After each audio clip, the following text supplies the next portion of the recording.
नमस्कार, आप देख रहे हैं हॉर्नबिल टीवी भारत। रक्षाबंधन के पावन अवसर पर उत्तर प्रदेश की बहन बेटियों को मुख्यमंत्री योगी आदित्यनाथ ने एक और ख़ास सौगात दी है। मुख्यमंत्री ने ऐलान किया है कि 8, 9 और 10 अगस्त को यूपी रोडवेज की बसों में महिलाएं निःशुल्क यात्रा कर सकेगी। इस बार यहां सुविधा पहली बार 3 दिनों के लिए दी गई है। मुख्यमंत्री योगी आदित्यनाथ पहले भी महिलाओं की सुरक्षा, सम्मान और आत्मनिर्भरता को लेकर कई योजनाएं चला चुके हैं। फिर चाहे त्यौहार पर फ्री गैस सिलेंडर की योजना हो या यात्रा सुविधा, योगी सरकार ने बहनों को हमेशा प्राथमिकता दी है। तो आगे सुनिए। हम बहन को वही उपहार में भेंट करें। जन्माष्टमी आएगी, जन्माष्टमी के अवसर पर हम अपने अतिथियों को अपने से कि कोई किसी व्यक्ति के पास हम मिलने के लिए जाते हैं, उपहार देते हैं। अपने हस्तशिल्पी और कारीगरों के द्वारा बनाए गए प्रोडक्ट को ही हम उपहार में दें।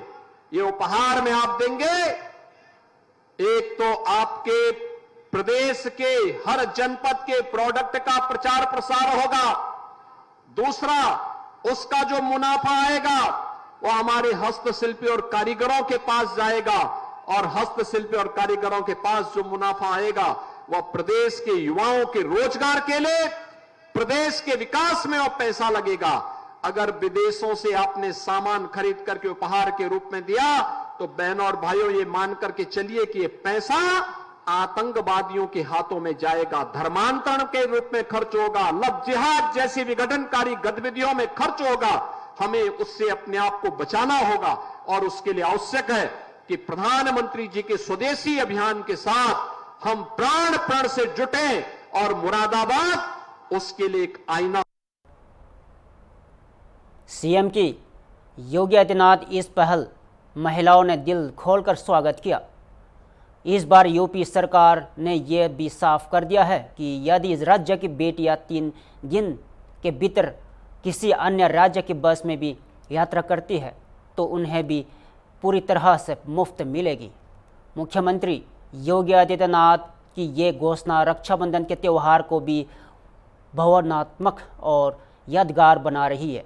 हॉर्नबिल टीवी ने जब राजधानी में महिलाओं से इस बात पर बात की तो हर तरफ से सराहना और आभार की आवाज़ें सुनाई दी। आगे सुनिए।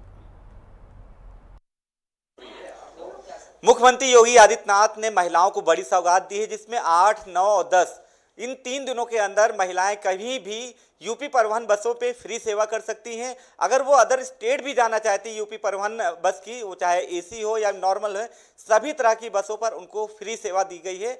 हम इस मुद्दे पर बात करेंगे लोगों से कि वो इस पहल को कितना सार्थक मानते हैं, उनके लिए कितना ये महत्वपूर्ण है और उससे इनको कितना फायदा मिलेगा। क्या नाम है आपका? मेरा नाम है प्रीति शर्मा। प्रीति जी, अभी मुख्यमंत्री जी ने कहा है कि 3 दिन तक की जो महिलाएं हैं, बेटियां हैं, बहन बेटियां सुरक्षित और सफ़र कर सकती हैं और 3 दिन तक बसों की सेवा फ्री है। क्या कहना चाहेंगे? ये तो बहुत अच्छी बात है। जहाँ से मतलब कई लोगों के पास ऐसा हो कि पैसे की व्यवस्था नहीं हो पाती तो वो अपने घर परिवार में नहीं पहुँच पाते हैं, तो ये रक्षाबंधन के उपलक्ष्य में जो उन्होंने ये सौगात दी है लड़कियों के लिए, बहुत अच्छी दी है। तो किसके लिए अच्छा है? ये भाई बहनों के प्यार के लिए भी अच्छा है, आपस में एक दूसरे से मिलने के लिए है कि मतलब आराम से हम मिल सकते हैं कहीं पर भी।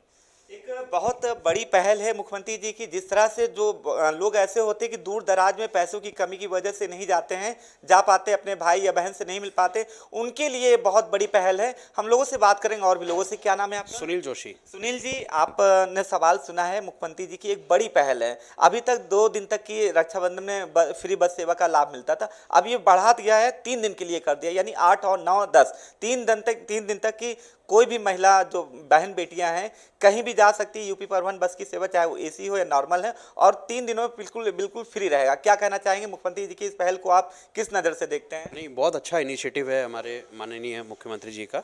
इसमें सबसे बड़ी बात है, देखिए आजकल लोग व्हाट्सएप और मोबाइल पे ही रह जाते हैं, जिससे कि परिवारों में दूरियां हो जाती है। ये सबसे बड़ा उदाहरण है कि परिवारों को एक साथ संगठन में ला के एक संगठित परिवार बनाने का उनका भाई बहन की एक जो अटूट बंधन होता है उसको सही तरीके से सेलिब्रेशन करने का अच्छा इनिशिएटिव है उनका। ठीक है, बहुत अच्छा जो पहल है मुख्यमंत्री जी की, बहुत अच्छी पहल है जैसा आपने कहा। लेकिन जिस तरह से मुख्यमंत्री योगी आदित्यनाथ बहन बेटियों के लिए समर्पित रहे हैं और यही वजह है कि जो सुविधा 2 दिनों के लिए दी जाती थी रक्षाबंधन में, अब उसको एक्सटेंड कर दिया गया है 3 दिनों के लिए। क्या मानते हैं आप, जिस तरह से बहन बेटियों के लिए मुख्यमंत्री योगी आदित्यनाथ जी हमेशा समर्पित रहे हैं, उनकी सुरक्षा को लेकर, उनके आत्मसम्मान को लेकर, और जिस तरह से ये 3 दिन की फ्री बस सेवा दी है, क्या कहना चाहेंगे इस पहल को, मुख्यमंत्री जी को क्या कहेंगे?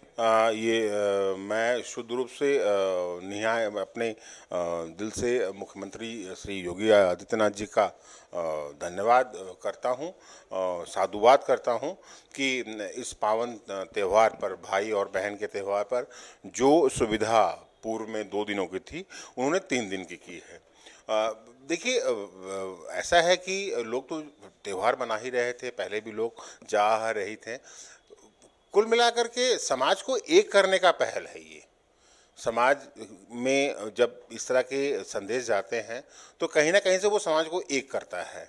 और अभी के समय में मुझे लगता है कि इस समय बहुत ज़रूरत है कि समाज एकजुट होकर के रहे। समाज एकजुट होगा, राज्य एकजुट होगा और देश एकजुट होगा। और चूँकि वचनबद्ध हैं हमारे माननीय श्री मुख्यमंत्री जी महंत योगीनाथ जी, वचनबद्ध हैं महिलाओं के प्रति और औरतों के प्रति, उनके इज्जत सम्मान के प्रति। जिस संभव तक उन्हें सुविधाएं दी जा सकती हैं, वो सुविधाएं निश्चित महंत जी योगी आदित्यनाथ जी दे रहे हैं और हम उनका बहुत ही ज़्यादा धन्यवाद करते हैं। ये बहुत अच्छी पहल है जैसा आपने बताया, और भी लोग उनसे भी बात करेंगे। क्या नाम है आपका? रजत सिंह नाम है मेरा। रजत सिंह, जिस तरह से अभी आपने सुना था, मुख्यमंत्री जी ने इसको बढ़ा के 3 दिन कर दिया है रक्षाबंधन के पावन पर्व पर। जो बहन बेटियां हैं वो अपने परिजनों से मिल सकती कहीं पे भी, चाहे वो यूपी में किसी भी डिस्ट्रिक्ट की बात हो या फिर अदर स्टेट में है। यूपी परिवहन बस की सेवा से 3 दिन तक वो फ्री जाकर अपने भाई बहन से राखी बांध सकती है या एक दूसरे से मिल सकते हैं। क्या कहेंगे? बहुत बहुत धन्यवाद देना चाहिए माननीय जी को, माननीय मुख्यमंत्री जी को। इसमें होता क्या है, ऐसे ही बहुत सी चीज़ें हैं, जैसे बहुत से परिवार ऐसे हैं जिनके पास कोई सुविधाएं उपलब्ध नहीं हैं, जो अपने भाई के पास नहीं जा सकते। हो सकता है कि मतलब उनके पास साधन भी नहीं है और कम से कम फ्री सेवा की वजह से वो अपने भाई को एक इस पावन पर्व पे अपना राखी बांध सकेंगे, अपने परिवार से मिल सकेंगी। तो माननीय जी को इसमें बहुत बहुत धन्यवाद देना चाहता हूँ और ये बहुत अच्छी सुविधा है महिलाओं के लिए। ये जिस तरह से मुख्यमंत्री बहन बेटियों की सुरक्षा के लिए प्रतिबद्ध रहते हैं और जिस तरह से उन्होंने ये सुविधा दी है, रक्षाबंधन पर 3 दिन के लिए फ्री बस सेवा की सुविधा दी है, वाकई में एक बड़ी पहल है। बहुत से ऐसे परिवार हैं, बहुत से ऐसी बहन बेटियां हैं जो अपने परिजनों दूर दराज रहते हैं, किसी भी वजह से नहीं जा पाते थे, लेकिन अब 3 दिन तक की वो यूपी परिवहन बस सेवा का फ्री लाभ ले सकते हैं और अपने प्रियजन भाई बहन से मिलकर एक दूसरे का, जिस तरह से त्यौहार है रक्षाबंधन का पावन पर्व है, उनको मिलकर अपने भाई बहन को राखी एक दूसरे को बांध सकते हैं। वीडियो जर्नलिस्ट विजय के साथ अनूप चौधरी, हानविल टीवी, लखनऊ। क्या है, मुख्यमंत्री जी ने ये बहुत ही अच्छा सराहनीय प्रयास है उनका, और हम चाहते हैं कि दिवाली हो, रक्षाबंधन हो या भैया दूज हो या कोई भी हिंदू मुस्लिम जो भी समाज के त्यौहार हों, उसमें भी इसी तरह महिलाओं को सुविधाएं देते रहें। और भी सुविधाएं हैं महिलाओं के लिए जो देते रहें तो वो ज़्यादा ही अच्छा रहेगा। उत्तर प्रदेश एक मजबूत प्रदेश बनेगा। महिलाएं हमेशा जो है गृहिणी घर की जो है प्रथम गृहिणी महत्वपूर्ण होती है पूरी गृहस्थी को चलाने के लिए। अगर मुख्यमंत्री जी ने ये पहल की है तो उनका बहुत बहुत आभार, और हम चाहते हैं आगे भी ऐसी सुविधा देते रहेंगे। पहले तो योगी आदित्यनाथ जी को बहुत बहुत धन्यवाद, जो अपनी बहनों और माताओं जी के लिए सोचा, जो लोग नहीं जा पाते, मिल नहीं पाते हैं अपने भाई बहनों से। तो ये त्यौहार है जो रक्षाबंधन है, वो भाई बहन का ही त्यौहार है। अब इसके लिए योगी जी ने इतना सोचा, वो सबको अपनी माँ बहन मानते हैं, तो ये सब तो मेरे लिए बहुत ही अच्छा है कि 3 दिन के लिए उन्होंने फ्री कर दी। बस जो जिनके पास पैसा नहीं है वो भी लोग जा सकते हैं, वो भी लोग आराम से लोगों अपने भाइयों से मिल सकते हैं, राखी बांध सकते हैं और फिर वापस भी आराम से लौट सकते हैं। तो इसके लिए तो मैं बहुत धन्यवाद करूंगी योगी जी को, और जो वो हमारे लिए करते वही हमारे लिए बहुत पूरा है, वो हमारे लिए वो चीज़। ये तो बहुत अच्छी बात है। अभी तक तो 2 ही दिन के लिए होती थी, इस बार जो है 3 दिन के लिए भी है, और हम लोग ज़्यादा समय बिता सकते हैं अपने घर में, और जो है साथ में एक जेंट्स को भी अलाउ कर दिया है। इसके लिए तो बहुत अच्छी बात है साथ में सफ़र करने, योगी मुख्यमंत्री जी को। उत्तर प्रदेश की राजधानी लखनऊ में मुख्यमंत्री योगी आदित्यनाथ की अध्यक्षता में कैबिनेट बैठक लोक भवन में शुरू हो गई है। इस अहम बैठक में विकास और लॉ एंड ऑर्डर से जुड़े कई महत्वपूर्ण प्रस्तावों पर मुहर लगने की संभावना है। बैठक से पहले उप मुख्यमंत्री ब्रिजेश पाठक ने समाजवादी पार्टी और उनके पीडीए मॉडल पर तीखा हमला बोला। उन्होंने सपा प्रमुख अखिलेश यादव पर बच्चों की मानसिकता दूषित करने का आरोप लगाते हुए समाजवादी पार्टी की सोच और अलकायदा जैसी बताया। अब यहाँ देखना दिलचस्प होगा कि इस कैबिनेट बैठक में कौन कौन से प्रस्ताव को मंजूरी मिलती है और उप मुख्यमंत्री के बयानों पर सपा क्या प्रतिक्रिया देती है। बैठक से पहले उप मुख्यमंत्री ब्रिजेश पाठक ने मीडिया से बात करते हुए कहा कि इस बैठक में विकास कार्यों और कानून व्यवस्था से जुड़े कई अहम प्रस्तावों पर फैसला लिया जाएगा। वहीं उन्होंने सपा अध्यक्ष अखिलेश यादव को पीडीए पिछड़ा दलित अल्पसंख्यक मॉडल पर तांच कसते हुए कहा कि समाजवादी पार्टी बच्चों की मानसिकता को दूषित करने के काम कर रही है। ब्रिजेश पाठक ने आगे कहा कि सपा की सोच अलकायदा जैसी है जो समाज को गुमराह कर रही है। आज उत्तर प्रदेश की कैबिनेट बैठक के माध्यम से उत्तर प्रदेश के विकास को और गति देने का काम होगा और जो हमारे प्रोजेक्ट्स शीघ्र पूरे किए जाने उन संबंध में भी हम लोग विभिन्न विषयों पर चर्चा करेंगे। सर, ये अखिलेश यादव कह रहे हैं कि गांव से हमारी डिक्शनरी में गांव से गांव है, गरीब है, भाजपा। अखिलेश यादव जी को जानकारी ही नहीं है। उनकी पूरी तरह से जो जानकारी है और जो पीडीए की पाठशाला है वो आ से अलकायदा वाली है।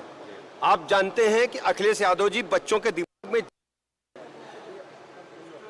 विचार भर रहे हैं, बच्चों की भावना के खिलाफ है, उनके मन के खिलाफ है और बच्चे भगवान का स्वरूप होते हैं। उनके संबंध में इस प्रकार की चर्चा करना, बच्चों को राजनीति में डालना, आने वाले समय में समाजवादी पार्टी को इसका खामियाजा भुगतना पड़ेगा।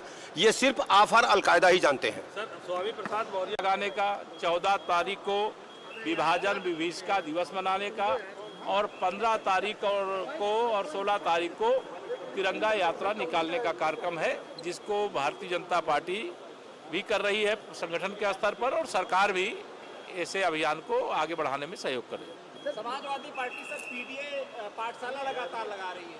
पीडीए पाठशाला की नाटकशाला उनकी कुछ नहीं चलेगी। 2027 में सपा का सुपड़ा साफ हो जाएगा, भाजपा का तीसरी बार कमल खिलेगा, प्रचंड बहुमत से हमारी सरकार फिर बनेगी और अखिलेश यादव जी को सत्ता में आने की जो बेचैनी है वो बनी रहेगी। सर, राहुल गांधी ने जो चुनाव अभी प्रेस कॉन्फ्रेंस करी जिसमें चुनाव आयोग पे कई सवाल खड़े करे, बताया किस तरह से फर्जी वोटर डाल रहे हैं। देखिए, मुझे लगता है कि चुनाव आयोग से जो सवाल किए उसका जवाब चुनाव आयोग देगा, लेकिन श्री राहुल गांधी जी के कारनामे ऐसे हैं, कांग्रेस के कारनामे ऐसे हैं कि जब तक श्री राहुल गांधी जी झूठ बोलते रहेंगे, जब तक श्री राहुल गांधी जी संवैधानिक संस्थाओं को लांछन लगाते रहेंगे, जब तक एक गरीब माँ बाप के पिछड़े वर्ग के माननीय श्री नरेंद्र मोदी जी को प्रधानमंत्री की कुर्सी से हटाने की कोशिश करते रहेंगे, तब तक इस देश का गरीब, पिछड़ा, महिलाएं सब एकजुट होकर के मोदी जी के नेतृत्व में भारतीय जनता पार्टी की सरकार बनाती रहेंगी। 2047 विकसित भारत, विकसित उत्तर प्रदेश। श्री राहुल गांधी जी और श्री अखिलेश यादव जी इंतजार करें, अभी उनका समय नहीं है। कहना चाहेंगे रक्षाबंधन आने वाला है, प्रदेशवासियों की शुभकामनाएं, आपको भी शुभकामनाएं। रक्षाबंधन त्यौहार लोग प्रेम से मनाएं, खुशियों में मनाएं और एक दूसरे को राखी बांधें, उसका आनंद लें। और आदरणीय योगी जी ने और परिवहन मंत्री जी ने बस में 3 दिन का फ्री यात्रा बहनों के लिए फ्री में किया है और सभी बहनों को फ्री में बसों से जाकर अपने भाइयों को शुभकामनाएं देना चाहिए, रक्षाबंधन चाहिए और राज्य के विकास में सभी को सहयोग करना चाहिए। दादा हल्का पीछे करिए, दादा हल्का पीछे सानी जी, आईडी हल्की से नीचे करिए, आईडी नीचे कर लो सब लोग। सभी लोग आज़ाद भारत के नागरिक हैं और आज़ादी की जानकारी जो नई पीढ़ी आ रही है उसको भी देना। भाई नक्षत्र हल्का नीचे कर लो भाई, चेहरा दिखे। इसके लिए 9 तारीख से घर घर तिरंगा अभियान चलाया जा रहा है और 15 अगस्त को लेकर के स्वच्छता का कार्यक्रम पूरे देश में बड़े पैमाने पर चलाने का भी कार्यक्रम है और आज़ादी में जो हमारे शहीद हुए जवान हैं मुँह पे आ रहे हैं, उनकी भी विषय में उनके कृतित्व और व्यक्तित्व को जनता के बीच में बताना है। इसी इसी को लेकर मंत्री जी, आज अखिलेश यादव ने एक ट्वीट किया है जिसमें उन्होंने कहा है कि उत्तर प्रदेश को नशा युक्त करना चाहती है भाजपा सरकार। किस तरीके से देखते हैं आप इसे? ये पहले तो समाजवादी पार्टी और उनके नेता भैया जैसे खड़े हो आजकल पीडीए पाठशाला चला रहे हैं। 4 बार इन लोगों की सरकार रही और जहां उत्तर प्रदेश के सीतापुर से एक रोंगटे खड़े कर देने वाला वीडियो सामने आया है, जिसमें एक युवती को उसका प्रेमी बेरहमी से पीटता दिख रहा है। घटना सीतापुर के थाना तंबोर क्षेत्र की है और अब इसका वीडियो सोशल मीडिया पर वायरल हो चुका है। वीडियो में आरोपी युवक रोहित अपनी प्रेमिका को अब पानी में डुबो कर ईंट, पत्थर और लात घूंसों से मारता नजर आ रहा है। युवती बार बार रहम की भिख मांगती रही, लेकिन आरोपी ने उसकी एक ना सुनी। वीडियो में वह कहती है, रोहित मत मारो, मैं सब कुछ बताऊंगी, मगर रोहित लगातार हिंसा करता रहा। इस पूरी घटना को रोहित का साथी दिलसाथ कैमरे में रिकॉर्डिंग करता रहा। पुलिस के मुताबिक रोहित युवती के किसी अन्य व्यक्ति का नंबर मांग रहा था और नंबर ना देने पर जान से मारने की धमकी दे रहा था। इस घटना ने न सिर्फ स्थानीय लोगों को आक्रोशित किया, बल्कि सोशल मीडिया पर भी नाराजगी की लहर दौड़ गई है। पुलिस का कहना है कि आरोपियों की पहचान हो चुकी है और उन्हें जल्द गिरफ्तार कर लिया जाएगा। मामले की गंभीरता को देखते हुए कानूनी कार्रवाई तेज कर दी गई है। यह घटना न सिर्फ समाज को झंझोरने वाली है, बल्कि यह सवाल भी खड़े करती है कि क्या महिलाओं की सुरक्षा के लिए बनाए गए कानूनों पर डर अपराधियों के भीतर खत्म हो गया है।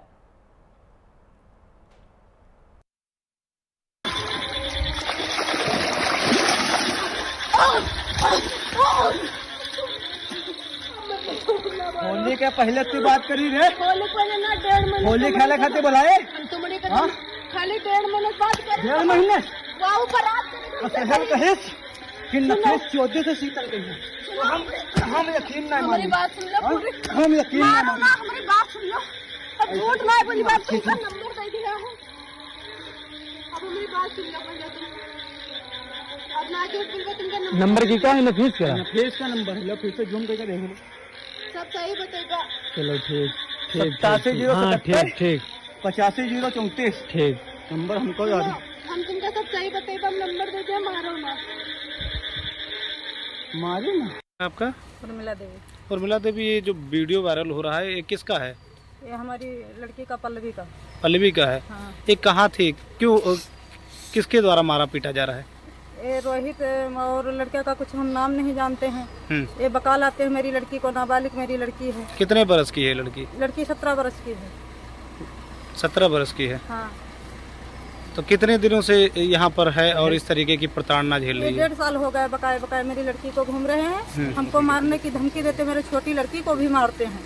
छोटी लड़की को? हाँ। क्या घर तक जाते हैं क्या? घर तक जाते हैं। हमारे घर में आदमी नहीं है, हम माँ बेटी दोनों रहते हैं छोटी बेटियों में।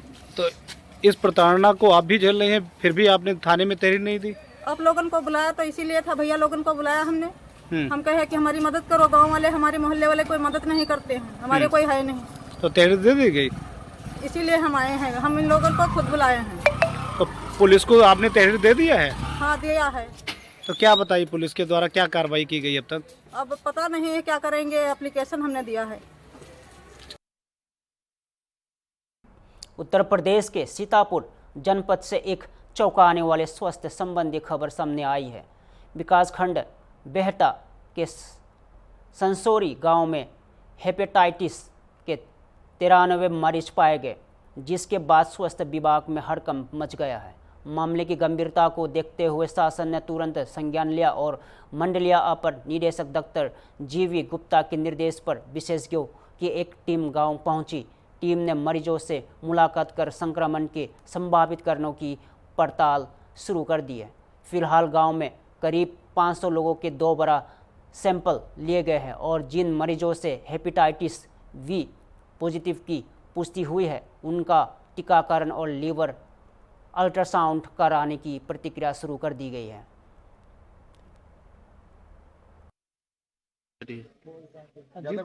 खुद बस के एक ही क्वेश्चन, जिस तरीके से हेपेटाइटिस के 94 मरीज एक साथ निकलने के बाद में क्या स्थितियां हैं और किस प्रकार से स्वास्थ्य विभाग उसको देख रहा है?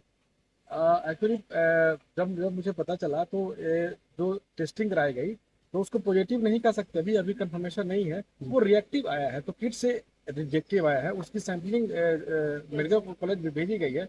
कंफर्मेशन जो भी आता है तो आप लोग को बताया जाएगा। फिलहाल अभी हम लोग स्क्रीनिंग खुद कर रहे हैं, जो भी जैसे भी रिपोर्ट आएगा अभी बताया जाएगा। विशेष फिलहाल कुछ बताने लायक क्या लगता है और गांव में स्थितियां किस प्रकार की हैं, स्वास्थ्य विभाग किस प्रकार के कार्य कर रहा है? अभी तो हम जैसे कैंप लगाकर सारे जितने भी पॉपुलेशन है वो उसकी हम स्क्रीनिंग कराएंगे। स्क्रीनिंग के बाद जो भी सैंपलिंग होगा वो हम मेडिकल कॉलेज भेजेंगे। मेडिकल कॉलेज से कैसे क्या रिपोर्ट आता है उसके हिसाब से जो ट्रीटमेंट प्लान है वो किया जाएगा। क्या आता है वो बात की बात। अगर वो पॉजिटिव होते हैं, जो 94 सामने आए हैं, अगर पॉजिटिव आते हो तो उनको क्या एहतियात बरतनी चाहिए और किस प्रकार से उनको रहना चाहिए?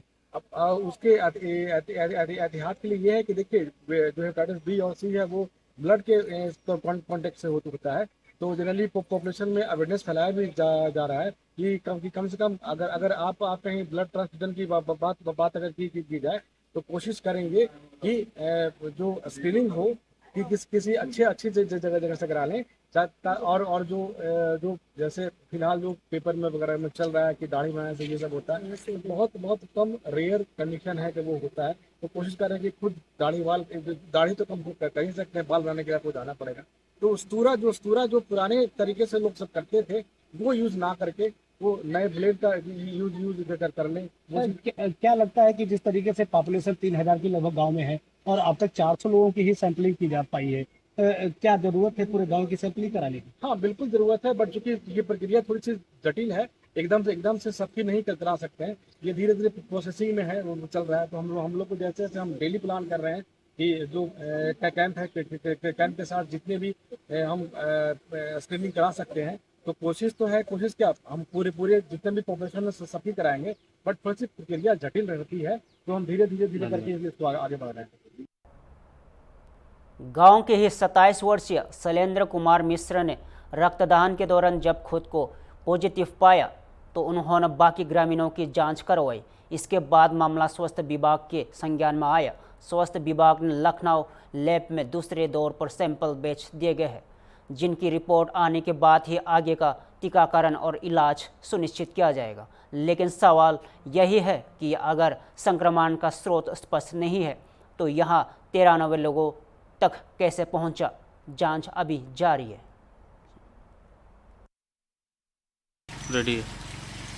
विश्व हेपेटाइटिस बी के दिवस पर आपके यहाँ एक कैंप लगाया गया था और सबकी सैंपलिंग की गई थी। बताया जा रहा है कि लखनऊ से आई रिपोर्ट में 94 लोग पॉजिटिव पाए गए हैं। क्या है पूरा मामला? ये लखनऊ तो अभी रिपोर्ट नहीं आई है, ये हमारे यहाँ CHC पे जांच हुई है, प्राथमिक जांच हुई है, उसमें 93 पाए गए हैं।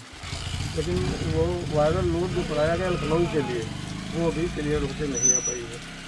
वो जब आएगी तभी क्लियर हो पाएगा कितने लोग वायरल लोड से ग्रसित हैं, कितने लोग केवल पॉजिटिव हैं। हालांकि जिस तरीके से रिपोर्ट आई है और 94 लोगों का पॉजिटिव बताया जा रहा है, तब से आज तक स्वास्थ्य विभाग का क्या रुख है, इसके बारे में थोड़ा बताएं। स्वास्थ्य विभाग पूरा सहयोग कर रहा है जितना हो सकता है, जिससे सब लोग लगे हैं अपनी जगह पे सहयोग कर रहे हैं। हमारा स्वास्थ्य विभाग की तरफ से क्या बताया गया, क्यों आखिर इतने ज़्यादा लोग पॉजिटिव बताए जा रहे हैं? नहीं, अभी कारण तो नहीं ढूंढ पाए हैं, कारण क्या है, कैसे हुआ है, ये तो नहीं जान पाए हैं। लगे हैं इसी खोज में निकालने इसको कहाँ से है, क्या है। तो क्या एहतियात बरतने की बात कही गई स्वास्थ्य विभाग के द्वारा? स्वास्थ्य विभाग द्वारा कहा गया है कि आप लोग दाढ़ी बनवाने में थोड़ा संयम रखें, देख के अपनी ब्लेड नहीं लगवा के दाढ़ी बनवाएं, और सुई इंजेक्शन कहीं भी लगता है उसका ध्यान रखें विशेष। यही सब कारण बताए हैं, इससे ही बढ़ता है। क्या नाम है आपका? शैलेंद्र कुमार। किस पद पे हैं? प्रधान। जिस तरीके से आपके गांव में हड़कंप मचा हुआ है हेपेटाइटिस के मरीज मिलने के बाद में, क्या है रुख स्वास्थ्य विभाग का और आप क्या चाहते हैं? स्वास्थ्य विभाग में हमारे जो CHC अधीक्षक जी हैं डॉक्टर मनोज जी, उन्होंने हम लोगों का बहुत सहयोग किया है। हमारे गांव में एक औरत बीमार थी, एक लड़की थी गांव की ही, तो उसको ब्लड देने गए थे हम लोग, तो 3-4 लोगों को ले गए हमारे प्रधान जी, 4 लोगों को पॉजिटिव हुआ। तो जब एक डर टाइप का लगा तो हम लोगों ने मंत्री जी से बात की, जो हमारे क्षेत्र के विधायक हैं, कैप्टन सुरेश शाही। बाद में हम लोगों ने जिला अध्यक्ष जी से भी बात की, राजेश शुक्ला जी से। उनसे हम लोगों ने कैंप के लिए बात की, तो उन्होंने कैंप करवाई। पहले 200 लोगों का सैंपलिंग हुआ, 236 लोगों का नहीं 200 लोगों का। उस 200 में हमारे यहाँ 64 लोग पॉजिटिव हुए। फिर जब 64 लोग पॉजिटिव हुए तो बाद में दोबारा फिर ये पहला कैंप हुआ था 7 जुलाई को, दूसरा कैंप हुआ 28 जुलाई को हेपेटाइटिस दिवस पे हुआ था। तो उसमें 229 में 31 लोग पॉजिटिव हुए। अब हमारे वहाँ कल जो है मंडल से सर्विलांस अधिकारी भी आए हुए थे, मेडिकल तो उनसे हम लोगों ने मांग की है कि हमें जिले स्तर पे इसकी पूरी सुविधा करवाई जाए, यहाँ ही दवा मिल जाए। यानी इलाज जिले स्तर से लेना चाहते हैं, जिला स्तर पे। इसके लिए स्वास्थ्य विभाग से आप गुहार लगा रहे हैं। गुहार लगा, लेकिन अभी तक आपकी बातों को कितना नहीं दिया गया है? वो सारा उन लोगों का जो है पूरा वहाँ पे है। उन्होंने कहा है हम लोगों से जल्द से जल्द जांचें मिलने के बाद तुरंत काम है। फिलहाल के लिए इतना ही। ताज़ा खबरों के लिए जुड़े रहिए हॉर्नबिल टीवी भारत के साथ।